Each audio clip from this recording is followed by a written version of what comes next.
Bonjour à tous, nouvelle vidéo aujourd'hui où on va faire un test de puissance self-gomme avec le Beretta 92 FS ou plutôt son équivalent réplique en 9 mm PAK, à savoir le Timar 92.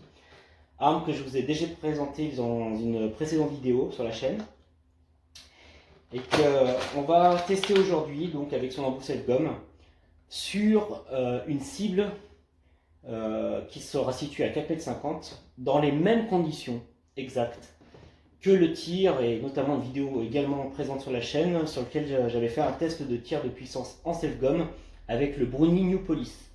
Donc l'idée ça va être quoi? Justement c'est de comparer les deux. Donc la cible sera identique, la distance également. Les balles que j'utiliserai seront également les mêmes, de la Titan. Seule différence, l'arme et son self-gomme en bout. Puisque je vais vous représenter tout ça, il y a quelques minimes différences. Déjà, commençons par sortir le gun. Donc gun que j'avais présenté en long et en large. D'ailleurs au déballage qui laissait apparaître pas mal de traces qui étaient liées à l'huile qui avait séché certainement lors de son stockage. Depuis je l'ai nettoyé avec de l'armistol. Et on voit qu'on a quelque chose de nickel. Voilà. Donc avec ça, on a bien sûr son chargeur de 10 coups en 9 mm PAK. Je vais donc sortir une balle Titan également, comme je vous disais, pour avoir l'équivalent des tests qui ont été faits avec le Browning New Police. Et enfin, son adaptateur self-gomme en pack vis M7x1 qui tire des gommes de 18 mm.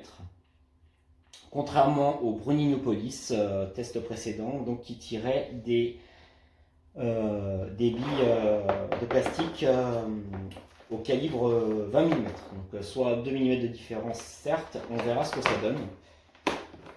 On dit également que les armes qui ont un canon plus court, comme le Browning New Police, normalement ont un peu plus d'impact, de puissance d'impact, puisqu'en fait elle dégage la pression du canon directement au niveau de la gomme, alors que sur un canon long, il peut y avoir un peu plus de perte de puissance.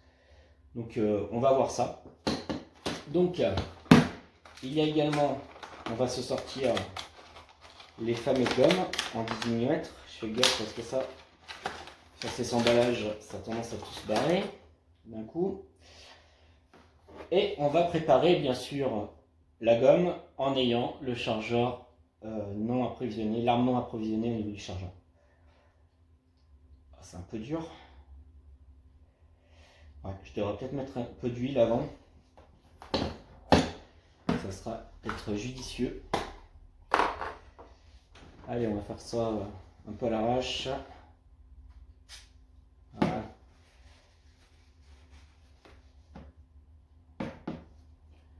On va huiler un peu tout ça, histoire que ça passe un peu mieux.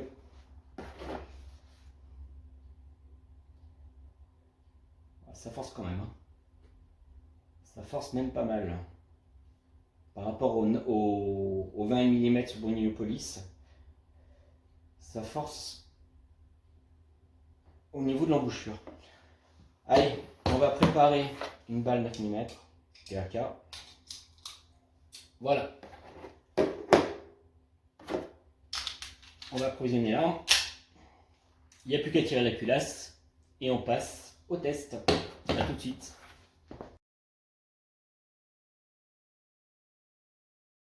Voilà, on est prêt pour le test. Donc comme la dernière fois, un casque 3M ou autre, peu importe la marque, spécialement dédié à l'absorption du son pour protéger vos oreilles, les lunettes qui vont bien sur les yeux. Et voici la cible. Donc vous la retrouvez, c'est la même. Voilà.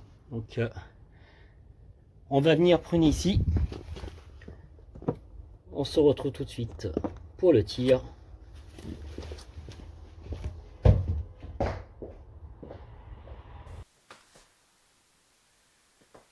Donc casque sur les oreilles.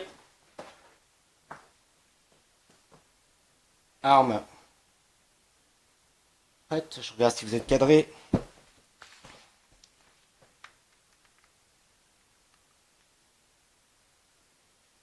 Voilà, je vais essayer de vous placer comme ça. On arme la culasse.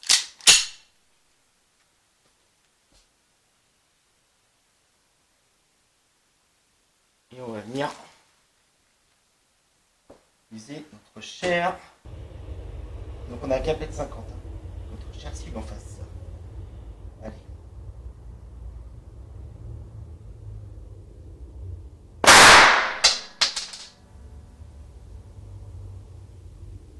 Bon, on met un petit coup de doigt quand même. Et voilà. On va bien vérifier.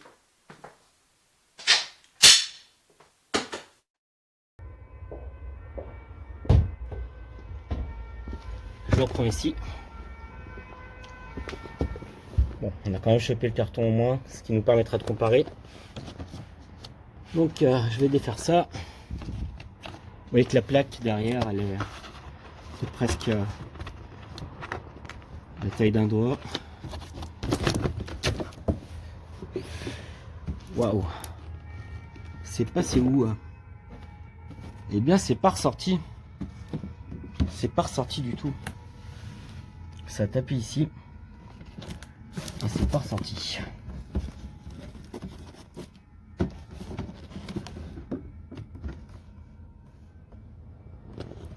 Alors j'ai une déflagration qui est ici là, mais je vois pas pourquoi.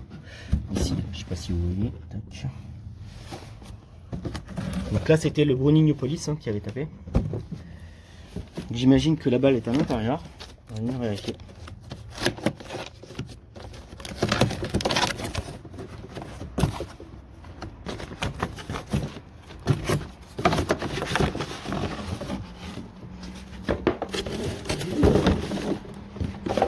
En effet, elle est là.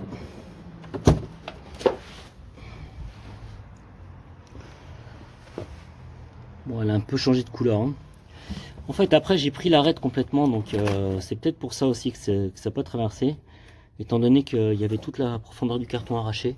Ceci dit, ça me paraît quand même bien moins puissant que ce qu'a fait le Browning New Police. Vraiment.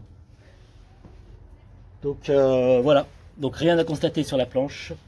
Et bien écoutez, on va se contenter de ce test. Et puis on se retrouvera une prochaine fois pour faire le test avec cette fois-ci le Brownie P4, qui est la réplique du Brownie PX4, du Beretta PX4 Storm. Voilà, je vous dis à bientôt. Ciao ciao.